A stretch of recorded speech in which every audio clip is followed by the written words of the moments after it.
Rabotai, pour continuer un peu de parler de la Emouna, qui est un sujet infini et en fait fondamental de tout le judaïsme, et de tout le repos, la quiétude, le bon équilibre de tout juif, c'est marqué Adam ou Behema Toshi Hashem. On dit ça, Tzidkatra Minha, que Hashem va sauver aussi bien Adam ou Behema Toshi Hashem. Avant d'expliquer un peu ce pasouk-là, traduction littérale, quand Hashguru va sauver l'homme et la bête. Une fois, il y avait un insolent qui s'est assis à côté du Rav. Et le Rav, il était donc au Mizrah. Et cet insolent, il est venu, il lui a dit, il s'est assis à côté de lui et tout, il dit, Rav, j'ai une question. C'est quoi le pshat Adam ou Behema Toshia Hashem? Qui a mis la Behema à côté du Adam? Qui a mis la bête à côté de l'homme? Il lui a dit, celui qui t'a mis à côté de moi. Bon, c'était un peu pour ironiser un peu.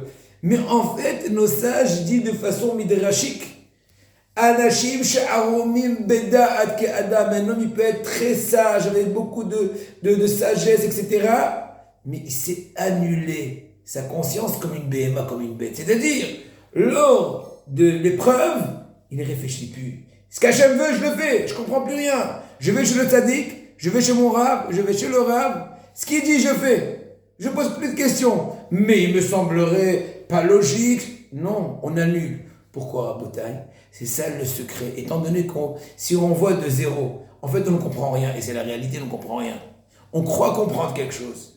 Donc à partir du moment que tu viens annuler ta conscience, ton esprit au tzaddik, au tamid haram, à la Torah, au mitzvot, tu ne peux que gagner. Et tu exprimes en ça la hanava, la modestie.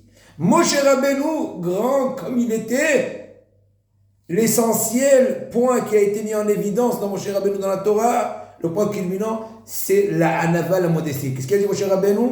Venachnu ma. Qu'est-ce qu'on est? Et entre autres, Rabotai, se donner fortement à l'étude de la Torah. C'est vrai que pas tout le monde a la possibilité ou le mérite d'étudier toute la journée. Chacun a des bonnes raisons, sans rentrer dans ces considérations. Mais se donner au maximum à l'étude de la Torah, même dans le peu de temps que tu donnes. Se déconnecter, je ne suis pas touchable, etc. S'investir. Le Arizal dit à la Vachalom que l'essentiel degré de Torah qu'il a eu, c'est qu'il s'est esforcé dans l'étude de la Torah. Et jusqu'à que, il disait son Talmid Rabbi Chaim Vital dans la Gdama du Haïm, qui suait, que ses habits étaient trempés. Rabbi Mathieu Bacharou nous raconte, quand il s'asseyait avec ses Talmidim à Porat Yosef, quand il se levait, on pouvait voir son manteau trempé de sueur, tellement il s'est efforcé. Quand j'étais un jeune homme, je suis parti sur mon Mashgiach, Rabbi Eliorot Avacham, je dis, Rav, j'essaie de me forcer dans la Torah, mais je ne suis pas assez. Je ne sens pas que je suis assez. Il m'a dit, mais non, tu ne suis pas parce qu'il y a de la clim. Bon, pour rigoler. En fait, il ne faut pas aussi chercher. Il faut que ça soit un truc automatique. À propos du Harizal, on sait très bien que quand il a voulu enseigner la sagesse à Abraham Vital, celui qui a répandu la sagesse de la Kabbalah, il l'a amené dans la Kinneret, il lui a fait boire le puits de Myriam afin que les sources de sagesse s'ouvrent à lui. On m'a raconté, un ami proche, que le Halban, Rabbi Haïm HaKohen, qui s'appelle le Halban, le laitier de Giv'adaïm, le laitier, Tzadik Nistar Gadol, j'ai le mérite de rencontrer à double reprise. Il a l'air très très simple. En tout cas, du genre un peu de Rabbi Amos, avec un autre style, mais très simple, Tzadik Nistar Mamash. Il avait l'habitude de prendre des fois des élèves à lui à la Kinneret. Une fois, il leur a dit, vous voulez que je vous montre le puits de Myriam? Je dis, bien sûr. Regardez à l'horizon, vous voyez une tache là-bas? Je vais l'encercler de loin à l'horizon avec mes doigts, je vais le rapprocher. Ils ont tous rempli leur cuvette, le puits de Myriam. Mais il leur a dit à condition que personne ne dévoile. Il y a un qui s'est mal comporté, il a dévoilé, il leur a dit, je ne vous dis plus.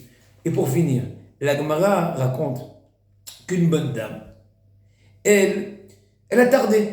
Elle a tardé de retourner Motsei Shabbat. Pourquoi? Parce qu'elle est restée dans la dracha du Rav. Après Arvit, l'Avdala, Avar Echem, Ana Hasham She'ana, Zohar, elle écoutait tout. Et son mari, il s'est énervé. Il a pas eu raison. Il s'est énervé. Et quand elle est venue, elle a été tellement secouée par son énervement, son mari, elle a lâché la jerrycan d'eau. En fait, en route, elle avait puisé quelque part de l'eau. Elle l'a amenée Et de ces éclaboussures d'eau, ils sont tombés sur les plaies de son mari, des plaies délicates et compliquées qui ne voulaient pas s'en aller, et ils ont été guéris. Il s'est avéré, dit le Midrash, que cette eau-là, qui est venue entre les mains de cette femme, c'était le puits de Myriam. Et c'est marqué sur ça le Midrash, Haragzan, le coléreux, lo altalo il a ragzanuto, il a réussi que par rapport à sa colère, à savoir que s'il aurait été patient, il aurait pu profiter de toute la jerrycan, il n'a eu que des petites éclaboussures. À nous de réfléchir fortement, de se donner de la colère et de se rapprocher à la Torah, travailler sur la patience, d'approfondir la Torah, et Shoah Gdolot. Je vous bénis à tous. Batzlaha.